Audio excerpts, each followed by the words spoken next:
మాదిగ జాతి ఉపకులాల యొక్క సామాజిక సాధికారత కోసం ఎస్సీలో ఉన్నటువంటి ఉమ్మడి రిజర్వేషన్లో ఏబిసిడి కేటగిరీషన్ చేయాలని చెప్పి 1994లో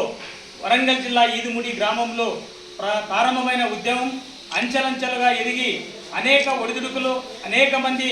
నాయకుల యొక్క ఆటుపోట్లు తట్టుకొని వర్గీకరణ లక్ష్యంగా ఉద్యమించినటువంటి విషయం మీ అందరికీ తెలుసు. మరి ఈరోజు ముఖ్యమంత్రి నారా చంద్రబాబు నాయుడు గారి సహకారంతో మందకృష్ణ మాదిగ పోరాట ఫలితంతో మరి అలాగే ప్రధానమంత్రి నరేంద్ర మోడీ గారి హామీతో ఈరోజు దాదాపు 30 సంవత్సరాల ఎస్సీల యొక్క కళను ఈరోజు సారకం చేస్తూ సుప్రీంకోర్టు తీర్పునివ్వడం జరిగింది. ఇది కేవలం మాదిగల విజయమే కాదు, ఇది కేవలం మాదిగల విజయం కాదు, మాలల అపజయం కాదు. కేవలం బాబాసాహెబ్ అంబేద్కర్ గారు ప్రసాదించినటువంటి ఉమ్మడి రిజర్వేషన్ 15% ఎవరి జనాభా ఎంత ఉందో ఆ జనాభా దామాషా ప్రకారం అన్ని అవకాశాలు విద్యా ఉద్యోగ రాజకీయాల్లో అవకాశాలు కల్పించాలన్నటువంటి సదుద్దేశంతోనే ఈ ఉద్యమం చేయడం జరిగింది. కేవలం మాలలకు వ్యతిరేకం కాదు, ఇది మాదిగలకు విజయం కూడా కాదు, అన్ని కులాలకు సమానమైనటువంటి వాటా దక్కాలన్నటువంటి అంశం మీదే ఈరోజు 30 సంవత్సరాలుగా ఉద్యమించి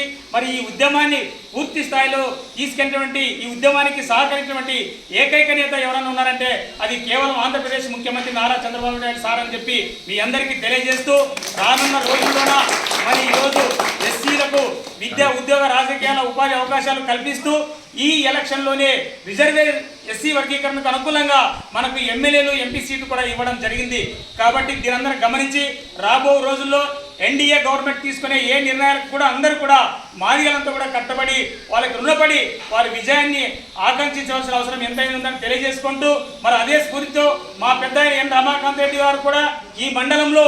ఉన్నటువంటి ఎస్సీ ఎస్టీ బీసీ మైనార్టీలందరినీ కూడా సమాన దృష్టితో చూస్తూ అన్ని వర్గాల వారికి సముచిత న్యాయం కల్పిస్తూ ముందుకెళ్ళినటువంటి విషయం మీ అందరూ కూడా గమనించాల్సిన అవసరం ఎంతైనా ఉంది. భవిష్యత్తులో కూడా ఆయన తీసుకునే నిర్ణయాలకు కూడా మనందరం కూడా కట్టబడి ఆయన బాటలో నడవాలని తెలియజేస్తూ ఈరోజు వర్గీకరణ తీర్పును స్వాగతిస్తూ పెద్ద ఆయనకు కృతజ్ఞత తెలపడానికి